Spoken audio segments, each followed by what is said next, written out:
ఈరోజు మనం ఈ వీడియోలో కొత్తగా ఎవరైతే సిఎస్సి లాగిన్స్ అనేది తీసుకున్నారో వాళ్ళు ప్రతి ఒక్కరు అడగడం జరుగుతుంది.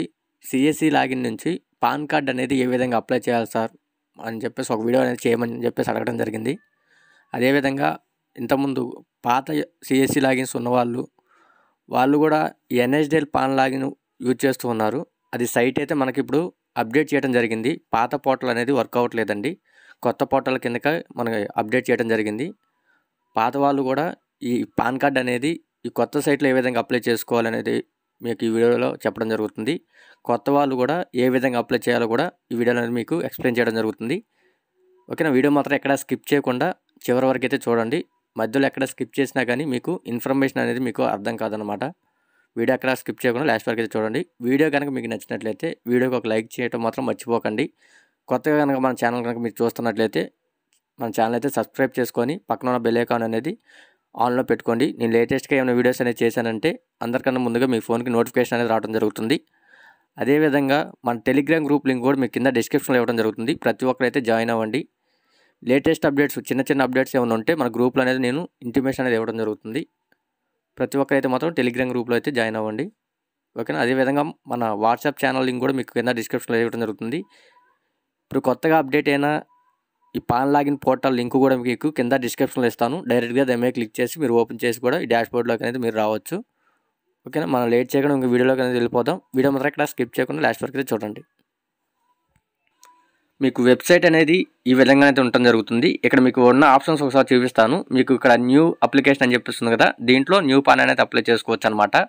మీకు దాని కింద ఇక్కడ పాన్ అప్డేట్ అని చెప్పేస్తుంది కదా, దీంట్లో పాన్ కార్డ్ కరెక్షన్ ఏమైనా చేసుకోవాలనుకుంటే దీంట్లో కరెక్షన్ అనేది చేసుకోవచ్చు. ఇక్కడ ఇన్కంప్లీట్ అప్లికేషన్ అని చెప్పేస్తుంది కదా, దీంట్లో ఏంటంటే మీరు అప్లికేషన్ అనేది మధ్యలో ఏమన్నా ఆగిపోయినా మీకు పవర్ అనేది కట్ అయిపోయినా కానీ అలాంటి అప్లికేషన్ అనేది దాంట్లో చేసుకోవచ్చు. ఇక్కడ పాన్ సక్సెస్ అని చెప్పేస్తుంది కదా, దీంట్లో ఏంటంటే మీరు చేసిన అప్లికేషన్స్ అనేది సక్సెస్ అయిన అప్లికేషన్స్ మొత్తం దీంట్లో అనేది ఉండటం జరుగుతుంది. మనం కొత్త పాన్ చేయాలి కాబట్టి న్యూ పాన్ మీద ఇక్కడ క్లిక్ చేస్తున్నాను. క్లిక్ చేసిన తర్వాత మీకు ఈ విధంగా అనేది రావడం జరుగుతుంది. ఇక్కడ మీకు ఫస్ట్ చూసినట్టయితే స్కాన్ బేస్డ్ ఈ సైన్ అని చెప్పేస్తుంది కదా, ఇదేంటంటే మనం ఫోటో అనేది సిగ్నేచర్ అనేది స్కాన్ చేసి దీంట్లో అప్లోడ్ చేస్తే మనకి 1 డేలో అనేది మన మెయిల్కి అనేది పాన్ రావడం జరుగుతుంది. ఇక్కడ ఈకేవైసీ అని చెప్పేస్తుంది కదా, ఇదేంటంటే మనకు 1 అవర్లో మన మెయిల్కి అనేది పాన్ కార్డ్ అనేది రావడం జరుగుతుంది. మనం ఈరోజు ఈ వీడియోలో ఈకేవైసీ పని ఏ విధంగా చేయాలో చూపిస్తాను మీకు. దీని మీద క్లిక్ చేసుకొని ఇక్కడ మీకు ఫస్ట్ ఆప్షన్లో తర్వాత ఇక్కడ వచ్చేసి సెలెక్ట్ కేటగిరీ దగ్గర ఇండివిజువల్ అనేది సెలెక్ట్ చేసుకోండి. తర్వాత ఇక్కడ పాన్ టైప్ దగ్గర ఫిజికల్ పాన్ మీరు సెలెక్ట్ చేసుకున్నారంటే మీకు కార్డ్ అనేది మీకు పోస్ట్లో కూడా రావడం జరుగుతుంది. ఈ పాన్ అంటే ఓన్లీ మెయిల్ వరకే వస్తుంది. మీరు ఫిజికల్ పాన్ అనేది ఇక్కడ సెలెక్ట్ చేసుకోండి. సెలెక్ట్ చేసుకొని ఇక్కడ మీకు కింద మీకు నేమ్ అనేది అడగడం జరుగుతుంది. నేమ్ వచ్చేసేసి యాజ్ పర్ ఆధార్లో మీ ఆధార్లో ఏదైతే విధంగా ఉందో నేము యాజ్ పర్ మీ ఆధార్లో ఉన్నట్టు మీ నేమ్ అనేది ఇక్కడ ఇవ్వండి. ఇచ్చేసేసి పక్కన మీకు డేట్ ఆఫ్ బర్త్ అడగడం జరుగుతుంది. మీ ఆధార్లో డేట్ ఆఫ్ బర్త్ అనేది ఏ విధంగా ఉందో ఆ విధంగా అనేది ఇక్కడ మీ డేట్ ఆఫ్ బర్త్ అనేది ఇవ్వండి. మనకి కింద మొబైల్ నెంబర్ అడగడం జరుగుతుంది. ఇక్కడ మీ మొబైల్ నెంబర్ ఇవ్వండి. అదేవిధంగా మెయిల్ ఐడి అడగడం జరుగుతుంది. మీ మెయిల్ ఐడి ఇవ్వండి. వర్కింగ్లో ఉన్న వాటికి ఇవ్వండి, వర్కింగ్లో లేని మాత్రం ఇవ్వకండి. ఓకే, ఇక్కడ సబ్మిట్ అని చెప్పేస్తుంది కదా, ఈ సబ్మిట్ మీద అయితే క్లిక్ చేసుకోండి. నేను డీటెయిల్స్ మొత్తం ఫిల్ చేసేసి మీకు నెక్స్ట్ స్టెప్ చూపిస్తాను. మీకు నెక్స్ట్ స్టెప్లో ఈ విధంగా అనేది పాపప్ రావడం జరుగుతుంది. ఇక్కడ ప్రొసీడ్ టు ఎన్ఎస్డిఎల్ పోర్టల్ అని చెప్పేస్తుంది కదా, దీని మీద అయితే క్లిక్ చేసుకోండి. ఓకేనా, క్లిక్ చేసుకున్నట్లయితే ఇక్కడ మీకు ఐ అగ్రీ అని చెప్పేసి అడగడం జరుగుతుంది. ఐ అగ్రీ మీద క్లిక్ చేసుకోండి. క్లిక్ చేసుకుంటే ఇక్కడ మీకు మొబైల్ నెంబర్ అడగడం జరుగుతుంది. ఇక్కడ ఎవరు మొబైల్ నెంబర్ ఇవ్వాలంటే ఏజెంట్ సిఎస్సి లాగిన్ మీ ఉంది కాబట్టి మీ మొబైల్ నెంబర్ అయితే ఇక్కడ ఇవ్వాలి. కొత్తగా సిఎస్సి లాగిన్ తీసుకున్న వాళ్ళు ఏం చేయాలంటే ఇక్కడ రిజిస్టర్ నవ్వు అని చెప్పేస్తుంది కదా, దాని మీద క్లిక్ చేసుకొని రిజిస్టర్ అనేది చేసుకోవాలి. మీరు ఆల్రెడీ రిజిస్టర్ చేసుకుని ఉంటే ఇక్కడ మీ మొబైల్ నెంబర్ ఇచ్చి సబ్మిట్ కొడితే మీ మొబైల్కి ఓటీపీ రావడం జరుగుతుంది. డైరెక్ట్ ఓటీపీ మీద క్లిక్ చేసుకొని మీరు ప్రొసీడ్ అనేది అవ్వచ్చు. ఓకే, మీకు ఒకసారి చూపిస్తాను. కొత్త వాళ్ళకు కూడా ఎర్రర్ అనేది ఏ విధంగా వస్తుందో రిజిస్టర్ అయిందో లేదో చెక్ చేసుకోవాలంటే ఇక్కడ ముందు మీ మొబైల్ నెంబర్ ఇవ్వండి. ఓకేనా, మీకు సిఎస్సికి ఏదైతే మొబైల్ నెంబర్ ఇచ్చారో మొబైల్ నెంబర్ ఇచ్చి ఇక్కడ సబ్మిట్ చేసినట్లయితే మీరు ఆల్రెడీ రిజిస్టర్ అయ్యి ఉంటే మాత్రం మీకు ఇక్కడ ఓటీపీ అడిగిద్ది. రిజిస్టర్ అవ్వలేదంటే ఇక్కడ మీకు ఇక్కడ చూపిస్తే చూడండి, నాట్ రిజిస్టర్డ్ అని చెప్పేసి ఇక్కడ రావడం జరుగుతుంది. రిజిస్టర్ చేసుకోమని చెప్పేసి అడుగుతుంది. ఇక్కడ రిజిస్టర్ నవ్వు అని చెప్పేసి కదా, దాని మీద క్లిక్ చేసుకోండి. క్లిక్ చేసుకొని ఇక్కడ మీకు యూజర్ నేమ్ అనేది అడగడం జరుగుతుంది. చాలామంది ఇక్కడ యూజర్ నేమ్ దగ్గర మీ మొబైల్ నెంబర్ అనేది ఇస్తున్నారు, మీ సిఎస్సి ఐడి అనేది ఇస్తున్నారు. అది ఇస్తే మనకి ఇక్కడ ఏమొచ్చింది అంటే ఇన్వాలిడ్ యూజర్ నేమ్ అని చెప్పేసి ఇలా రావడం జరుగుతుంది. ఓకేనా, ఇక్కడ మీ మొబైల్ నెంబరు సిఎస్సి లాగిన్ కాదని మీ నేమ్ కానీ మీ షాప్ నేమ్ కానీ ఇవ్వాలి. ఓకేనా, ఇచ్చేసేసి ఇక్కడ మీ అడ్రస్ అడుగుతుంది. మీ అడ్రస్ డీటెయిల్స్ అనేది ఇక్కడ ఇచ్చేసేయండి. తర్వాత ఇక్కడ మీ మొబైల్ నెంబర్ అడుగుతుంది. మీ మొబైల్ నెంబర్ ఇక్కడ మీ మెయిల్ ఐడి ఈ రెండు ఇవ్వండి. ఇచ్చేసిన తర్వాత ఇక్కడ రిక్వెస్ట్ ఓటీపీ అని చెప్పేస్తుంది కదా, దాని మీద క్లిక్ చేసుకుంటే మీ మొబైల్కి ఒక ఓటీపీ రావడం జరుగుతుంది. ఆ ఓటీపీ ఇక్కడ ఇచ్చేసండి. తర్వాత మెయిల్ ఐడికి కూడా ఇక్కడ రిక్వెస్ట్ ఓటీపీ ఇచ్చేసేసి మీ మెయిల్కి ఒక ఓటీపీ వస్తుంది, అది ఇచ్చేసేసి ఇక్కడ సబ్మిట్ అనేది ఉంది కదా, ఈ సబ్మిట్ మీద క్లిక్ చేసుకోండి. క్లిక్ చేసుకుంటే మనకి అప్లికేషన్ అనేది సక్సెస్ అనేది రావడం జరుగుతుంది. మీకు చూపిస్తాను సబ్మిట్ చేసి. ఓకేనా, సబ్మిట్ చేయగానే మనకి ఈ విధంగా రావడం జరుగుతుంది సక్సెస్ అయ్యి. ఇక్కడ ఓకే అని చెప్పేస్తుంది కదా, ఈ ఓకే మీద క్లిక్ చేసుకోండి. క్లిక్ చేసుకున్న తర్వాత డైరెక్ట్ మీకు అనేది ఈ విధంగా డాష్బోర్డ్ అనేది ఓపెన్ అవ్వడం జరుగుతుంది. ఓకేనా, తర్వాత ఇక్కడ మీరు కస్టమర్ ఆధార్ నెంబర్ ఇక్కడ అడగడం జరుగుతుంది. కస్టమర్ ఆధార్ నెంబర్ అనేది ఇక్కడ ఇవ్వండి. ఇచ్చేసేసి తర్వాత ఇక్కడ మనకి టైటిల్ దగ్గర వాళ్ళు శ్రీయా, శ్రీమతియా, కుమారియా వాళ్ళ టైటిల్ అనేది ఇక్కడ సెలెక్ట్ చేసుకోండి. ఓకేనా, టైటిల్ అనేది ఇక్కడ సెలెక్ట్ చేసుకొని తర్వాత వాళ్ళ నేము, లాస్ట్ నేమ్ అంటే వాళ్ళ ఆధార్లో లాస్ట్ ఏదైతే నేమ్ ఉందో ఆ నేమ్ అనేది ఇక్కడ ఇవ్వండి. ఓకేనా, తర్వాత ఇక్కడ మనకి ఫస్ట్ నేమ్, వాళ్ళ ఆధార్లో ఫస్ట్ ఏదైతే నేమ్ ఉందో ఆ ఫస్ట్ నేమ్ అనేది ఇక్కడ ఇవ్వాలి.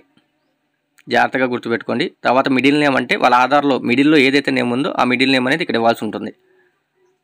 ఓకే, తర్వాత డేట్ ఆఫ్ బర్త్ అనేది ఆటోమేటిక్ తీసుకోండి. ఇక్కడ జెండర్ ఉంది కదా, ఈ జెండర్ అనేది సెలెక్ట్ చేసుకోండి. సెలెక్ట్ చేసుకొని మనకి కిందకు వచ్చేసినట్లయితే ఇక్కడ ఒక టిక్ బాక్స్ ఒకటి ఉంది చూసారా, ఈ టిక్ బాక్స్ మీద అనేది క్లిక్ చేసుకోండి. క్లిక్ చేసుకొని ఇక్కడ మనకి సబ్మిట్ అని చెప్పేసి ఉంది కదా, ఈ సబ్మిట్ మీద అయితే మనం క్లిక్ చేసుకోవాల్సి ఉంటుంది. ఇది టోటల్లీ మొత్తం మనకి ఆధార్ బేస్ మీద రన్ అవ్వడం జరుగుతుంది. మనకి ఆధార్ ప్రకారమే మన పాన్ కార్డ్ అనేది రావడం జరుగుతుంది. ఓకేనా, మనకి నెక్స్ట్ స్టెప్ అనేది ఈ విధంగా రావడం జరుగుతుంది. ఇక్కడ నెక్స్ట్ మీద అయితే క్లిక్ చేయండి. డైరెక్ట్ నెక్స్ట్ మీద క్లిక్ చేసినట్లయితే మనకి నెక్స్ట్ ఇక్కడ పేరెంట్ డీటెయిల్స్ రావడం జరుగుతుంది. ఇక్కడ మీరు ఎస్ఆర్ నో దగ్గర నో మీద క్లిక్ చేసుకోండి. క్లిక్ చేసుకొని ఇక్కడ మీ ఫాదర్ నేమ్, మీ ఫాదర్ లాస్ట్ నేమ్ అనేది ఇక్కడ ఇవ్వాల్సి ఉంటుంది. తర్వాత ఫస్ట్ నేమ్ దగ్గర మీ ఫాదర్ ఫస్ట్ నేమ్ అనేది ఇక్కడ ఇవ్వాల్సి ఉంటుంది. తర్వాత రీఎంటర్ దగ్గర కూడా లాస్ట్ నేము అదేవిధంగా ఇక్కడ ఫస్ట్ నేము ఇచ్చేసేసి ఇక్కడ మనకి కింద వచ్చేసినట్లయితే ఇక్కడ ఫాదర్ నేమ్ మీద సెలెక్ట్ చేసుకొని ఇక్కడ నెక్స్ట్ ఉంది కదా, నెక్స్ట్ మీద క్లిక్ చేయండి. క్లిక్ చేసినట్టే ఇక్కడ ఫస్ట్ ఆప్షన్ చూడొచ్చు. మీకు ఫిజికల్ కార్డ్ అనేది కావాలనుకుంటే ఇక్కడ ఎస్ మీద క్లిక్ చేయండి అని చెప్పేసి అడుగుతుంది. ఎస్ మీద క్లిక్ చేసుకొని ఇక్కడ ఇన్కమ్ ఫ్రమ్ అదర్ సోర్స్ అనేది పెట్టుకోండి, లేదంటే నో ఇన్కమ్ పెట్టుకున్నా పర్లేదు. ఈ రెండింటిలో ఏదో ఒకటి పెట్టుకోండి.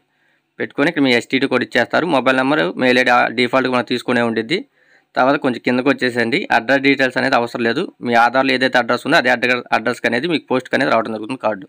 ఇక్కడ నెక్స్ట్ అని చెప్పేస్తుంది కదా, ఈ నెక్స్ట్ మీద క్లిక్ చేసుకోండి. క్లిక్ చేసుకోండి. ఇక్కడ మనకి ఏవో కోర్స్ అనేది అడగడం జరుగుతుంది.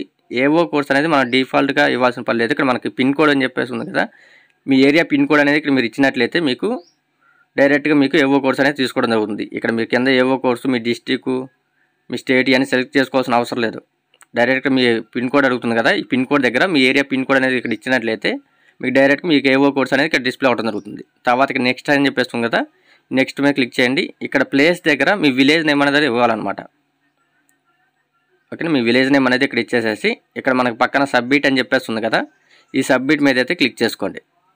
దాని మీద క్లిక్ చేసిన వెంటనే మనకి పేజ్ అనేది కొంచెం లోడ్ అవ్వడం జరుగుతుంది. వన్స్ లోడ్ అయిపోయిన తర్వాత మీకు నెక్స్ట్ స్టెప్ అనేది తీసుకెళ్ళడం జరుగుతుంది. ఒకసారి మీ అప్లికేషన్ మొత్తం ప్రివ్యూ అనేది రావడం జరుగుతుంది. ఒకసారి మొత్తం డీటెయిల్స్ అనేది ఒకసారి క్రాస్ చెక్ చేసుకోండి. ఏమన్నా ఎడిట్ చేసుకోవాలనుకుంటే ఇక్కడ మనకు పక్కనే ఎడిట్ ఆప్షన్ అని చెప్పేసి ఉంది కదా, దీని మీద క్లిక్ చేసుకొని మళ్ళీ మీరు అప్లికేషన్ అనేది ఎడిట్ చేసుకోవచ్చు. లేదు అంతా క్లియర్గా ఉంది అనుకుంటే ఇక్కడ కన్ఫర్మ్ అని చెప్పేస్తుంది కదా, ఈ కన్ఫర్మ్ మీద క్లిక్ చేసుకోండి. క్లిక్ చేయగానే మనకి రెండు ఆప్షన్స్ రావడం జరుగుతుంది. ఓటీపీ బేస్డ్ ఈకేవైసీ, తర్వాత బయోమెట్రిక్ బేస్డ్ ఈకేవైసీ. ఓటీపీ అంటే మనకి ఆధార్ కార్డుకి మొబైల్ నెంబర్ లింక్ అయ్యి ఉంటే ఫస్ట్ ఆప్షన్ క్లిక్ చేసుకోండి. లేదు కస్టమర్ మన దగ్గరలో ఉన్నారు, వాళ్ళు బయోమెట్రిక్ మనం వేసుకోవాలనుకుంటే రెండు ఆప్షన్ బయోమెట్రిక్ బేస్డ్. నా కస్టమర్ అందుబాటులో ఉన్నారు కాబట్టి బయోమెట్రిక్ సెలెక్ట్ చేసుకున్నాను. ఇక్కడ డివైజ్ మన సిస్టమ్కి ఏదైతే డివైస్ కనెక్ట్ చేసామో ఆ డివైస్ అనేది ఇక్కడ సెలెక్ట్ చేసుకొని ఇక్కడ ఓకే ఇచ్చేసేసి కస్టమర్ బయోమెట్రిక్ అనేది అడగడం జరుగుతుంది. కస్టమర్ బయోమెట్రిక్ అనేది క్లియర్గా వేసుకోండి. కస్టమర్ బయోమెట్రిక్ అనేది క్లియర్గా లేకపోతే మనకి ఫింగర్ ప్రింట్ అనేది తీసుకోదన్నమాట. ఓకేనా, మీ సిస్టంలో ఏదైతే డివైస్ డ్రైవర్స్ అనేది ఇన్స్టాల్ అయ్యి ఉన్నాయో లేదో ఒకసారి క్రాస్ చెక్ చేసుకోండి. డ్రైవర్స్ అనేది కరెక్ట్గా ఉంటేనే మనకి బయోమెట్రిక్ అనేది తీసుకోవడం జరుగుతుంది. ఓకేనా, కస్టమర్ బయోమెట్రిక్ అనేది క్లియర్గా తీసుకోండి. ఓకే, నేను మళ్ళీ కస్టమర్ అనేది బయోమెట్రిక్ అనేది మళ్ళీ తీసుకుంటున్నాను. ఒకసారి తీసుకున్న తర్వాత మీకు ఒకసారి చూపిస్తాను. మనకి నెక్స్ట్ అనేది ఇక్కడ ఈకేవైసీ అథెంటికేషన్ సక్సెస్ఫుల్ అని చెప్పేసి రావడం జరుగుతుంది. ఓకే క్లిక్ చేయండి. మళ్ళీ మనకి ఈ విధంగా రావడం జరుగుతుంది. మళ్ళీ బయోమెట్రిక్ బేస్డ్ అని చెప్పేసి ఉంది కదా, దీని మీద క్లిక్ చేసుకోండి. క్లిక్ చేసుకుంటే మనకి నెక్స్ట్ పేజ్ అనేది ఈ విధంగా ఓపెన్ అవడం జరుగుతుంది. ఇక్కడ కస్టమర్ ఆధార్ నెంబర్ అనేది అడగడం జరుగుతుంది. కస్టమర్ ఆధార్ నెంబర్ అనేది ఇక్కడ ఇవ్వాలన్నమాట. కస్టమర్ ఆధార్ నెంబర్ ఇక్కడ ఇచ్చేసేసి ఇక్కడ కింద మనకి డివైస్ ఉంది కదా, డివైస్ సెలెక్ట్ చేసుకొని ఇక్కడ ఈ టిక్ బాక్స్ మీద క్లిక్ చేసుకొని ఇక్కడ క్యాప్చర్ మీద క్లిక్ చేయండి. ఈ క్యాప్చర్ మీద క్లిక్ చేసినట్లయితే మనకి పాపప్ రావడం జరుగుతుంది. ఓకే చేయండి. కస్టమర్ బయోమెట్రిక్ అనేది మళ్ళీ అడగడం జరుగుతుంది. కస్టమర్ బయోమెట్రిక్ అనేది మళ్ళీ తీసుకోండి. తీసుకున్న తర్వాత మనకి అప్లికేషన్ అనేది ఆటోమేటిక్గా ఇక్కడ మనకి సక్సెస్ అని చెప్పేసి రావడం జరుగుతుంది. ఓకే, ఇక్కడ ఓకే చేసుకోండి. ఓకే చేసుకున్న తర్వాత మనకి పేజ్ అనేది కొంచెం లోడ్ అవ్వడం జరుగుతుంది. వన్స్ లోడ్ అయిపోయిన తర్వాత మనకి ఈ విధంగా పాపప్ అనేది ఇక్కడ డిస్ప్లే అవ్వడం జరుగుతుంది, చూడొచ్చు. ఓకేనా, ఇక్కడ మనకి ఈ విధంగా పాపప్ రావడం జరుగుతుంది, చూడొచ్చు. అప్లికేషన్ అనేది సక్సెస్ఫుల్గా కంప్లీట్ అయిపోయింది. ఇక్కడ మనకి పేమెంట్ అనేది అడగడం జరుగుతుంది, చూడొచ్చు. పేమెంట్ వచ్చేసి 107 రూపీస్. ఇక్కడ పే నవ్ అని చెప్పేస్తుంది కదా, దాని మీద క్లిక్ చేసుకోండి. దాని మీద క్లిక్ చేయగానే డైరెక్ట్గా మన వ్యాలెట్ పాస్వర్డ్ అడుగుతుంది. సిఎస్సి పాస్వర్డ్ అనేది ఇక్కడ అడగడం జరుగుతుంది. అది ఇచ్చేసి ఇక్కడ వ్యాలిడేట్ మీద క్లిక్ చేయండి. ఇక్కడ మనం చూడొచ్చు, మన వ్యాలెట్ అమౌంట్ కూడా ₹96.81 వరకే కట్ అవుతుంది. ఓకేనా, మీ వ్యాలెట్ పాస్వర్డ్ ఇక్కడ ఇచ్చేసేసి తర్వాత మీ వ్యాలెట్ పిన్ అడుగుతుంది.